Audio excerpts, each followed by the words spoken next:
Hello friends, welcome back to Nitya veg.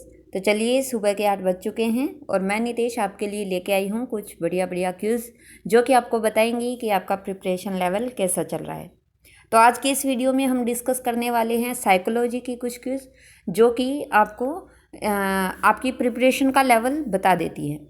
तो आपको ये क्विज अच्छे से लगानी है, क्वेश्चंस को अटैम्प्ट करना है और अगर आपको क्वेश्चंस नहीं आ रहे तो समझो वो आपकी कमी है और उस कमी को आपको निकालना है। तो दिन की शुरुआत हुई है, तो चलिए अपने आप को एनालाइज कीजिए। पहला क्वेश्चन है, अव्यक्त अधिगम के संप्रत्यय का वर्णन अपने सिद्धांत में किसने किया था? हल, पियाजे, टोलमैन, गुथ्री। तो ये 4 ऑप्शंस हैं और इसका राइट आंसर सोचिए। अव्यक्त अधिगम की यहाँ पे बात हुई है, तो आपने आंसर सोच लिया होगा। तो इसका जो राइट आंसर है वो मैं बताती हूँ। इसका राइट आंसर होगा ऑप्शन सी, टोलमैन। टोलमैन ने अव्यक्त अधिगम के संप्रत्यय का वर्णन अपने सिद्धांत में किया है। और आपको ये देखना है कि टोलमैन ने कौन सा सिद्धांत दिया है। टोलमैन के सिद्धांत का नाम बताओ। तो आपने जो नीचे कमेंट बॉक्स है उसमें अपने आंसर लिखा भी करो। नेक्स्ट क्वेश्चन, एक अधिगमित प्रक्रिया का क्रमिक लुप्त होना कहलाता है? विलोपन, सामान्यीकरण, विभेदन या अनुबंधन। एक जो अधिगमित मतलब सीखी हुई प्रक्रिया का जो क्रमिक लुप्त होना क्या कहलाता है? तो इसका आंसर आप सोचिए फटाफट से। तो आपने अगर ये थ्योरी करी है तो बड़ा ही आसान सा इसका आंसर है और आपने राइट आंसर सोच लिया होगा। तो इसका जो राइट आंसर है वो ऑप्शन ए, विलोपन। विलोपन क्या होता है कि एक क्रमिक जो आपने सीखा है वो लुप्त होता है, लुप्त होने लग जाता है। नेक्स्ट क्वेश्चन, सीखने के सिद्धांत के लिए पावलोव ने प्रयोग किया? पावलोव की जो थ्योरी है उसमें पावलोव ने किस चीज़ के ऊपर प्रयोग किया है? चूहे पर, कुत्ते पर, बिल्ली पर और बंदर पर, किस पर? तो बड़ा ही आसान और इजी सा क्वेश्चन है। आपने पावलोव की थ्योरी पढ़ी है तो चुटकियों में आप इसका आंसर दे सकते हैं। तो इसका जो राइट आंसर है वो ऑप्शन बी, कुत्ते पर।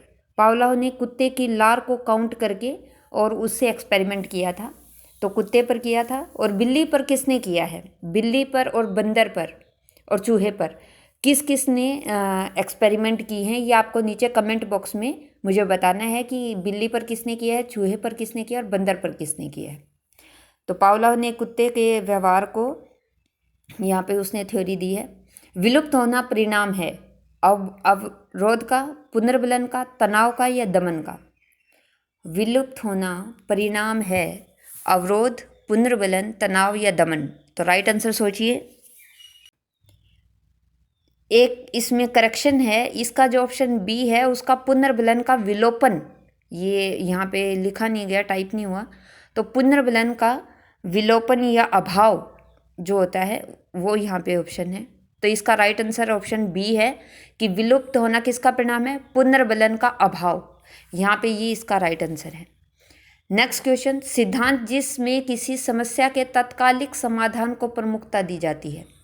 सामीप्य का सिद्धांत, अनुबंधन का सिद्धांत, सकर्य अनुक्रिया अधिगम सिद्धांत या सूझ का सिद्धांत? तो ये बताना है आपने कि जिसमें तात्कालिक जो समस्या है उसको प्रमुखता दी जाती है, ऐसा कौन सा सिद्धांत है?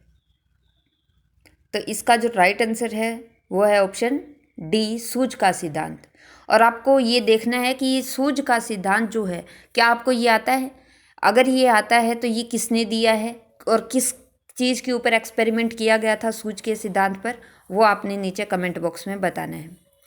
तो आपने ये सारी क्विज़ लगाई और जो भी सिद्धांत आए और जिनमें अगर आपको अब ये देखना है कि ये जो आपने क्विज़ लगाई है इनमें से क्या सारी चीज़ें आपके दिमाग में क्लियर हैं? जो सिद्धांत के नाम लिए गए हैं, क्या आपको उनके बारे में बेसिक नॉलेज है कि किसने दिया, किस पर दिया, क्या है मूल बात इसके अंदर?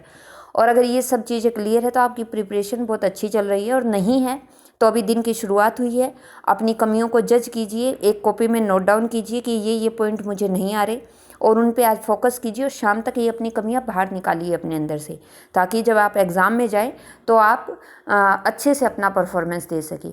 और इन्हीं छोटी छोटी चीज़ों से ही प्रिपरेशन अच्छा बनता है। तो चलिए इसी के साथ मिलते हैं नेक्स्ट वीडियो में। Good morning.